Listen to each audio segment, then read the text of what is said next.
हिंदी का उद्भव भाषाओं की जननी देव भाषा संस्कृत से हुआ। पहले ही मैंने जिक्र किया था कि हिंदी का उद्भव जो है आपका भाषाओं की जननी जो है देव भाषा संस्कृत से हुआ है, जो आज भी तकनीकी क्षेत्र, कंप्यूटर आधारित प्रौद्योगिकी, कृत्रिम बौद्धिकता इत्यादि में प्रयोग के लिए सर्वाधिक उपयुक्त भाषा मानी जाती है।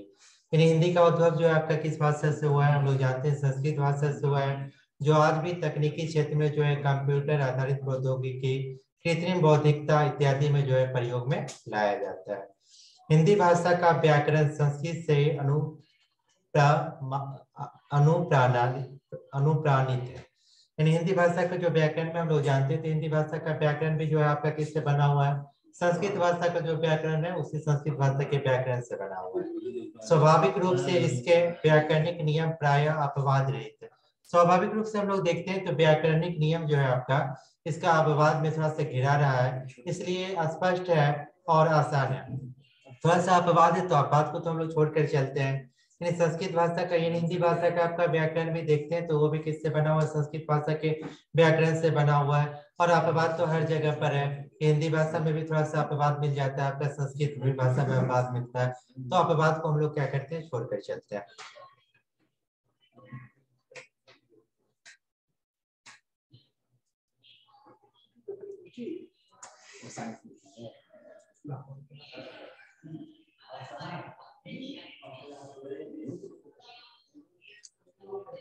हिंदी भाषा की एक प्रमुख विशेषता यह है कि हिंदी भाषा में जो बोला जाता है उसे ही लिखा जाता है, अर्थात इसमें गूंगे अक्षर नहीं होते हैं, अतः इसके लेखन और उच्चारण में स्पष्टता होती है। अर्थात हिंदी भाषा में देखा जाता है कि इसके लेखन और उच्चारण में क्या होता है, स्पष्टता। तो जो उच्चारण किया जाता है, जो बोला जाता है, उसे ज्यों का त्यों जो है आपका हिंदी भाषा में लिखा जाता है। हिंदी भाषा की एक विशेषता यह भी है कि इसमें निर्जीव वस्तुओं के लिए भी लिंग का निर्धारण किया गया है। हिंदी भाषा में हम लोग देखते हैं तो सजीव के साथ, यानी लिंग निर्धारण में भी पढ़ते हैं तो हम लोग सजीव के बारे में भी लिंग निर्धारण में पढ़ते हैं, और निर्जीव की जो भी वस्तुएं हैं तो उसका भी हम लोग लिंग निर्धारण के बारे में अध्ययन करते हैं। यह हिंदी भाषा की जो है प्रमुख विशेषता है। हिंदी एक व्यवहारिक भाषा है, इसमें अंग्रेजी की भांति कई कई रिश्तों के लिए एक ही शब्द से काम नहीं चलाया जाता है। यानी जैसे हम लोग देखते हैं जो अंग्रेजी भाषा में जो है एक ही वर्ड से जो है हम लोग बहुत सारे जो है एक ही वर्ड, जो एक ही शब्द, एक ही वर्ड जो है आपका उसका जो है कई कई रिश्तों के लिए प्रयोग किया जाता है, लेकिन हिंदी में ऐसा कुछ नहीं है। हिंदी एक व्यवहारिक भाषा है और इसमें अंग्रेजी भाषा के भांति कई कई रिश्तों के लिए एक ही शब्द।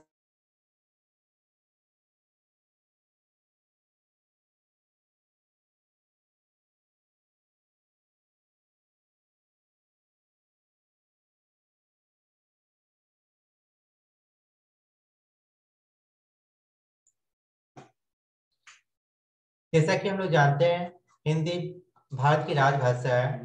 हिंदी आज दुनिया की दूसरी सबसे अधिक बोली जाने वाली भाषा है, और साथ ही साथ ये भी जानते हैं कि पूरा दुनिया में जो है हिंदी जो है दूसरी सबसे अधिक बोली जाने वाली भाषा के रूप में जाना जाता है। बीबीसी की एक खबर के अनुसार इस समय विश्व में 54.5 करोड़ हिंदी बोलने वाले हैं। बीबीसी का एक रिपोर्ट है, उसके अनुसार हम लोग जानते हैं कि 54.5 करोड़ व्यक्ति दुनिया भर के हैं जो अभी जो है हिंदी भाषा का प्रयोग करते हैं। गैर हिंदी भाषी देशों के लोग भी हिंदी सीख रहे हैं, यानी गैर हिंदी भाषा जिस देश में जो हिंदी भाषा नहीं चलता था, ठीक है, उस देश में भी के लोग भी जो है अब जो है हिंदी भाषा सीखने के लिए जो है जागरूक हो गए हैं। हिंदी पूरे भारत और दुनिया के कई देशों जैसे America, Canada, Mauritius, Suriname, Fiji, Guyana, Malaysia इत्यादि देशों में बोली और समझी जाने वाली भाषा है। प्रयोग की दृष्टि से भी हिंदी इतनी समृद्ध है कि इसकी 5 उपभाषाएं और कम से कम 16 बोलियां प्रचलित है। यानी हिंदी में हम जाते हैं तो हिंदी में क्या देखते हैं, हिंदी की जो है 5 उपभाषाएं हैं और साथ ही साथ जो है 16 आपका 16 जो है बोलियां हैं वो भी क्या आपका प्रचलित है, जिनमें से कई बोलियां और उपभाषाओं में भी प्रचुर साहित्य उपलब्ध है। इसमें हम लोग उपभाषा में जाते हैं या बोलियां जाते हैं तो उसमें भी आपका क्या है, प्रचुर प्रचुर रूप से जो है साहित्य जो है उपलब्ध है।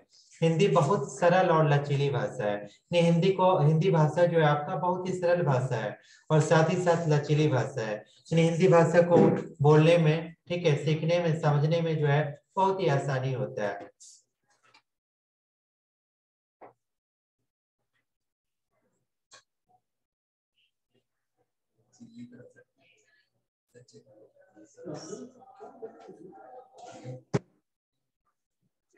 इस समय विश्व के लगभग 150 विश्वविद्यालय में हिंदी पढ़ाई जा रही है। यानी हिंदी का महत्व आप लोग समझ सकते हैं कि इस समय, अभी वर्तमान समय में जो है 150 विश्वविद्यालय ऐसा है, ठीक है, विश्व के लगभग 150 विश्वविद्यालय ऐसा है जिसमें हिंदी की पढ़ाई जो है करवाई जा रही है। हिंदी के बढ़ते प्रयोग और प्रभाव का संकेतक है। जो किसका संकेतक है? आपका हिंदी के बढ़ते प्रयोग और प्रभाव का संकेतक है। निसंदेह हिंदी दुनिया की सर्वाधिक तीव्रता से प्रसारित हो रही भाषाओं में से एक है। निसंदेह हम लोग कह सकते हैं कि हिंदी भाषा ऐसी भाषा है जो दुनिया की सर्वाधिक तीव्रता से प्रसारित हो रही भाषाओं में से एक है। सबसे बड़े सर्च इंजन गूगल, सबसे बड़े सर्च इंजन जो आपका गूगल है, गूगल ने भी हिंदी को अब अपनी सभी सेवाओं में एक माध्यम के रूप में शामिल किया है। यानी गूगल भी जो है आपका सबसे बड़ी सर्च इंजन जो गूगल है, वो भी हिंदी भाषा जो है आपका उसको अपनी सभी सेवाओं में एक माध्यम के रूप में जो है शामिल किया है। कंप्यूटर और इंटरनेट पर भी हिंदी का प्रयोग बहुत तेजी से बढ़ रहा है। कंप्यूटर और इंटरनेट पर भी आप देख सकते हैं कि हिंदी भाषा का प्रयोग जो है काफी तेजी से बढ़ रहा है। आज प्राय हर विषय पर सामग्री हिंदी में प्राप्त की जा सकती है। आज अभी तो हम लोग देख रहे हैं, वर्तमान समय में देख रहे हैं, कोई भी विषय पर जो है, कोई भी विषय पर जो है हम लोग को सामग्री प्राप्त करना रहता है तो हम लोग हिंदी में भी अगर टाइप करते हैं, लिखते हैं यदि, तो हम लोग को जवाब जो है, उत्तर जो है आसानी से मिल जाता है।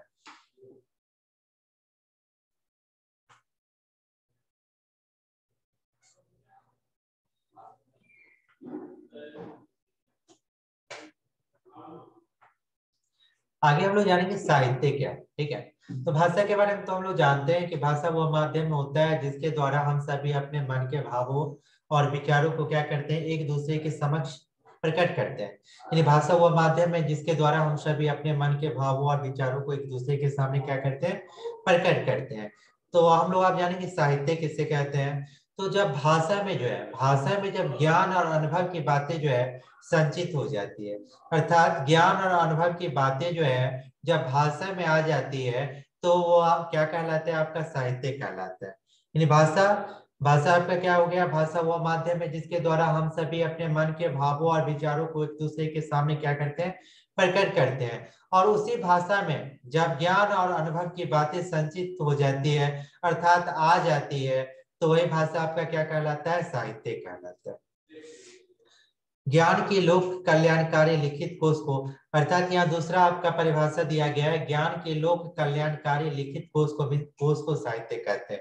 यानी ज्ञान का आपका भंडार होगा जो लोक कल्याण के लिए, ठीक है, जो आपका ज्ञान का भंडार है वो लोक कल्याण के लिए होगा, तो आपका क्या कहलाएगा, साहित्य कहलाएगा। आगे हम लोग जानेंगे साहित्य के भेद। साहित्य के कितने प्रकार हैं। तो साहित्य के मुख्य रूप से दो प्रकार हैं। पहला आपका गद्य साहित्य और दूसरा है आपका पद्य साहित्य। तो गद्य साहित्य किसे, गद्य साहित्य के अंतर्गत क्या क्या आते हैं और पद्य साहित्य के अंतर्गत जो है हिंदी भाषा में क्या क्या आते हैं, उसके बारे में हम लोग आप जानकारी हासिल करेंगे।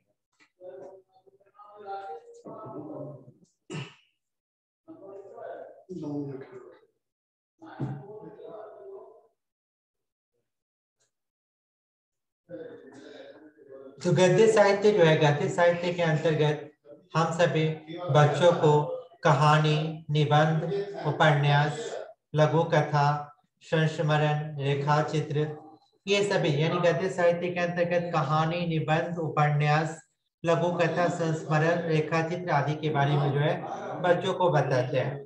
पद्य साहित्य के अंतर्गत जो है हम सभी बच्चों को दोहा, छंद, कविता, साखी, गीत, पद आदि जो है बताते हैं, ठीक है।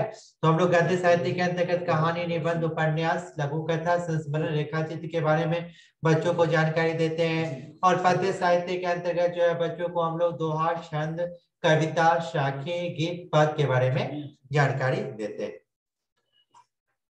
तो हम लोग को इस बात पर ध्यान देना चाहिए, जब भी गद्य साहित्य पढ़ाते हैं तो गद्य साहित्य से संबंधित जो भी जानकारी की बातें हैं उससे जो है पूर्ण रूप से बच्चों को जो है अवगत कराना है। साथ ही साथ पद्य साहित्य भी पढ़ाते हैं, तो पद्य साहित्य के अंतर्गत यदि दोहा पढ़ाते हैं, छंद पढ़ाते हैं, कविता पढ़ाते हैं, साखी पढ़ाते हैं, गीत के बारे में बताते हैं, पद के बारे में बताते हैं। तो इस बात पर ध्यान देना है कि बच्चों को जो है इससे संबंधित जो है जानकारी अवश्य हासिल हो जानी चाहिए।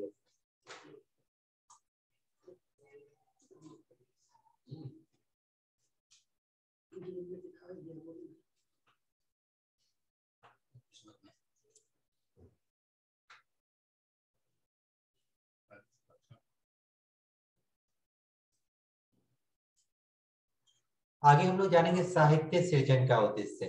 आखिर साहित्य सृजन जो होता है इसका उद्देश्य आखिर क्या है? तो साहित्य सृजन का उद्देश्य सामाजिक परिवर्तन है। साहित्य सृजन जो होता है इसका मुख्य उद्देश्य क्या है? आपका सामाजिक परिवर्तन है, अर्थात समाज में जो है बदलाव लाना है। साहित्य सृजन की परंपरा का शुरुआत हिंदी साहित्य का इतिहास लिखने का सबसे पहला हिंदी साहित्य जो है इसका इतिहास लिखने का सबसे पहला प्रयास एक फ्रेंच विद्वान गार्सा द तासी ने किया। यानी हिंदी साहित्य का इतिहास जो है इसका लिखना जो है प्रारंभ सबसे सर्वप्रथम किसने किया? गार्सा द वासी नाम का एक विद्वान है, उन्होंने हिंदी साहित्य का इतिहास लिखा। उनके इतिहास ग्रंथ का नाम उनका इतिहास ग्रंथ जो था उसका नाम क्या था? इस्तवार द ला लिटरेच्योर हिंदुस्तानी। ठीक है, हिंदी साहित्य का आपका जो इतिहास है उसे लिखने का सर्वप्रथम प्रयास कौन किए? तो एक फ्रेंच के विद्वान थे जिनका नाम क्या था? गार्सा द तासी था, और उन्होंने हिंदी साहित्य का इतिहास जो है सर्वप्रथम लिखने का प्रयास किए। और उनका जो यह ग्रंथ है हिंदी साहित्य का इतिहास, उसका नाम क्या है? इस्तवार द ला लिटरेच्योर हिंदुस्तानी, जो फ्रेंच भाषा वर्णानुक्रम पद्धति में लिखा गया।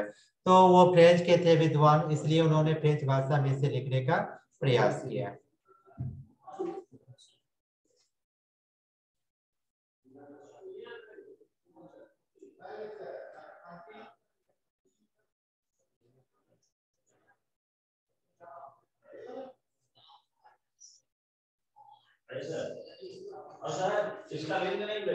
श्रेष्ठ साहित्य का सृजन कैसे हो? यानी कोई भी साहित्य जो है श्रेष्ठ कैसे हो? कोई भी साहित्य जो श्रेष्ठ है उसका सृजन कैसे हो सकता है, इसके बारे में हम लोग जानकारी हासिल करेंगे, जानेंगे। साहित्य के बिना राष्ट्र की सभ्यता और संस्कृति निर्जीव है। यानी कहा जाता है कि साहित्य के बिना जो है राष्ट्र की सभ्यता और संस्कृति क्या है? आपका निर्जीव है। यानी साहित्य के बिना जो है राष्ट्र की जो आपकी सभ्यता और संस्कृति है उसमें जान ही नहीं है। साहित्यकार का कर्म ही है कि वह ऐसे साहित्य का सृजन करे जो राष्ट्रीय एकता, मानवीय समानता, विश्व बंधुत्व और सद्भाव के साथ जीवन को ऊपर उठाने में उसकी मदद करे। यानी साहित्यकार का काम क्या होता है? साहित्यकार जो भी है तो उनका काम क्या है? जो ऐसा साहित्य का सृजन वो करे जिससे राष्ट्र एकता जो है वो बने रहे, सभी मानव जो है एक दूसरे को एक समान नजर से देखे, विश्व बंधुत्व जो है बने, सभी एक दूसरे को भाई भाई समझे, साथ ही साथ सद्भावना जो है वो भी बने रहे। साहित्यकार समाज और अपने युग को साथ लिए बिना रचना कर ही नहीं सकता है। नहीं, कोई भी साहित्यकार जो है समाज और अपने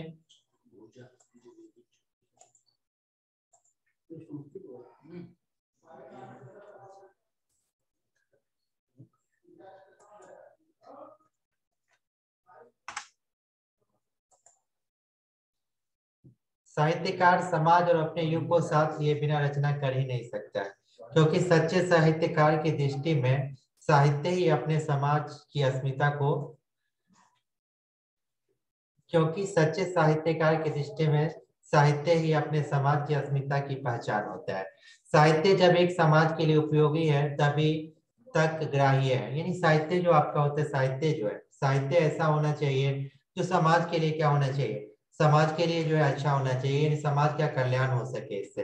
साहित्यकार के अंतस में जो चेतना होती है और यही चेतना साहित्य सृजन का आधार होती है। साहित्यकार जो है उनके अंदर जो है योग चेतना होती है। साहित्यकार जो है अपने लेखन के द्वारा लेखन के द्वारा जो लोगों को इतना अधिक जागरूक कर सकते हैं कि उसे जो साहित्यकार के द्वारा जो भी लेखन लिखा जाता है उसे पढ़ने के बाद जो है लोग जो उसे पढ़ने के बाद जागरूक होते हैं, और जागरूक होने के बाद जो है लोक कल्याण मतलब समाज कल्याण के बारे में सोचते हैं।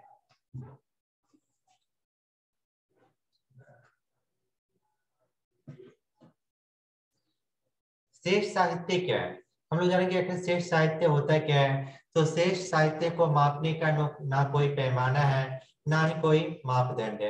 यानी श्रेष्ठ कोई भी मेरा साहित्य जो है वो श्रेष्ठ क्या है, इसे मापने का कोई भी पैमाना नहीं बनाया गया है, ना ही कोई मापदंड बनाया गया है, क्योंकि साहित्य इतना विराट और इतना सूक्ष्म है कि उसको विश्लेषित करने की सामर्थ्य किसी में नहीं है। यानी साहित्य जो है उसका क्षेत्र इतना बड़ा है, ठीक है, इतना विशाल है उसका क्षेत्र कि इसको विश्लेषित करना जो है किसी के बस में नहीं है।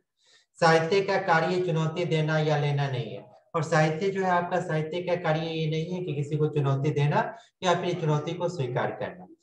साहित्य सर्वजन हिताय सर्जन सुखाय रचा जाता है। ये साहित्य की रचना जो भी होती है उससे सभी का जो है हित होता है, और साहित्य से जो है सभी जो है ज्ञान अर्जित करते हैं, और ज्ञान अर्जित करके जो है उसे अपने जीवन में अपनाते हैं, और जीवन में अपनाने के बाद जो है सुखी पूर्वक जो है अपना जीवन यापन कर सकते हैं। इस शर्म में निसंदेह आत्म भी समाहित होता है। कोई भी रचना किसी प्रकार की निर्धारित औपचारिकता के अधीन नहीं है। कोई भी रचना, कोई भी साहित्य जो होता है उसका रचना जो है कोई औपचारिकता के अधीन नहीं है। आप अगर साहित्यकार लिखते हैं, कोई भी बात लिखते हैं अपनी, उनकी जो भी बातें हैं, ज्ञान की बातें उसे लिखते हैं, तो उसमें जो है कोई कोई पाबंदी नहीं है, लेकिन क्या सही है क्या गलत है उसके बारे में सोचते हुए जो है अपना लेखन जो है उसे लिखते हैं।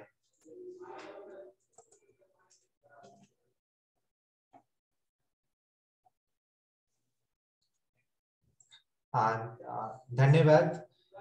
मैं यहीं पर इस सेमिनार को खत्म करना चाहता हूँ। अब मैं अजीत सर अब आएंगे।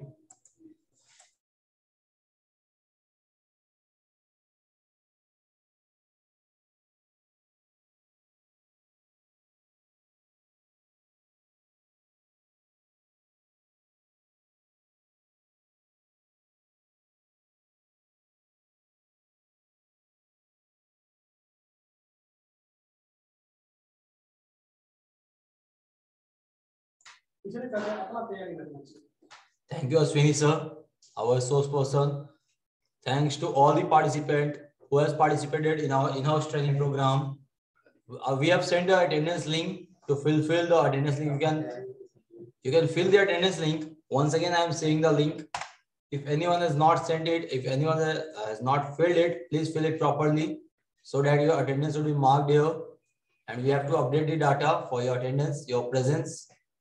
Thank you once again, everyone. Thanks a lot.